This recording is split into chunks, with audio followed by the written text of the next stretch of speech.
Welcome, I'm Jess, aka Bello Queen Tarot, and this is for the water signs, and this is a past, present, future spread. And today I want to talk about, before we get started, this new creation I got, and it's beautiful, beautiful. My friend created it her name is Nina, and her business is Nina Creations. You can look her up on Facebook. She does a great job, and she has affordable prices as well. Okay, for the first card, I like to show you, since I told you this is a past, present, future spread, I'm also going to post what your inner self has to say, what your spiritual guidance, and what your spiritual advice. Okay, let's get started. So for the first card, this is where you are now. So you have the 12th house, escape. 12th house, escape. Excuse me, sorry. Didn't know how to slam like that. Okay. So it is time to get on point. It's not a time to ignore or overlook what's there. Things may get fragmented. Things may get fragmented, Spirit says. So the 12th house of the zodiac is the most memorized in all of the houses. So mysticism, dreaming, drowning, vast seas, and surrendering are all themes that belong to this house of self-undoing. It's also the place in the chart where we lapse in our judgment and make bad choices. Like the sign of Pisces that rules it, the 12th house falls at the end of the zodiac, which indicates a type of passage or rebirth. So this house contains the meanings of all the houses and planets and all the other houses within it. So the 12th house stands for awe. So even though the astrologers refer to the 12th house as the gutter or garbage dump of the zodiac, it's still distant in its meaning.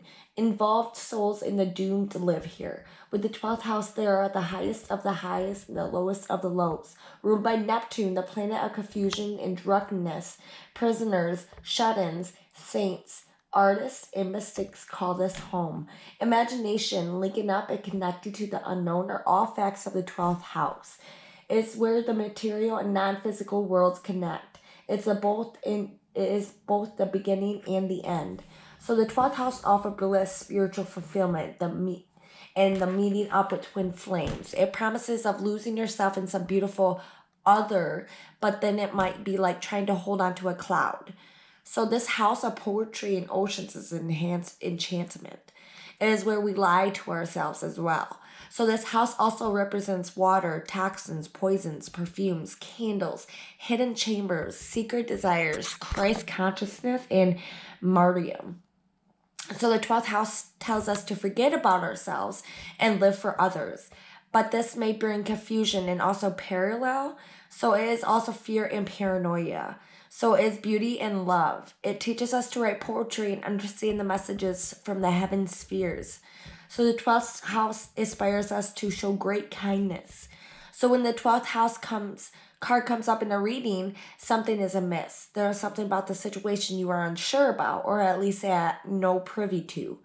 So all is not as it seems. So without information, it is difficult to move forward. So the signals you are getting are probably the wrong ones. So the medical test that you had, the diagnosis is not likely accurate.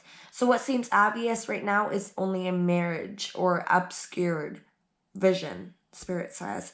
So the Venus and or Libra card with the 12th house may indicate the emergence of an important love affair or relationship. So with the Saturn card, you will soon be shown something you were mistaken over, and the results may be shattering. With the Moon card, your visions are profound. With the Mercury third house card combined with this card, you either write beautifully or you have deep psychic gifts. So the warning with this card is not to look to others for fulfillment or to others to give you your purpose, at least not at the current phase. It's either the incorrect time to attempt this or you are looking to the wrong crowd. While the 10th house gives us the truth, the 12th house gives us magic. So each is important.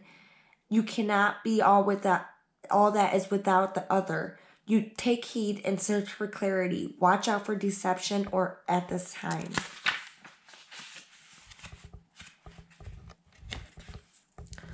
Watch for deception at this time.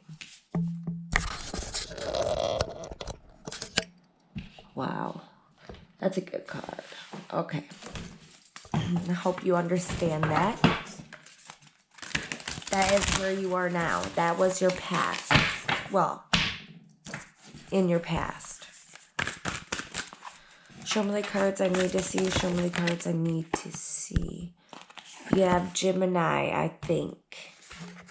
You might have a Gemini in your life as well. And this is what you have left behind. You may have left behind a Gemini, a friendship, a relationship. Let's look what you have left behind.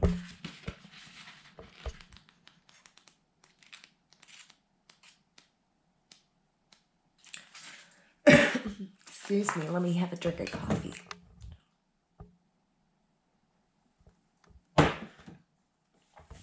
So communication is key with this card. So be versatile and quick at this time. So you must be also mindful because people are talking.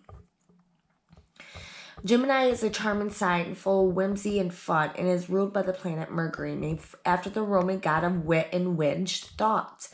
Geminis are chatty and their minds act like quicksilver. So Geminis prefer to do things fast, not because they're boisterous, but because they become bored with anything tedious and not immediately fun. So words are everything to a Gemini. They adore books but hardly ever read them entirely. So what is most important to a Gemini is an exchange of ideas and communication. However, they like to discuss ideas but tend to be poor listeners. Geminis are fascinated by their own thoughts rather than the ideas of others. As Geminis are curious about everything, they tend to be experts on a number of different topics. They also love stories and gossip.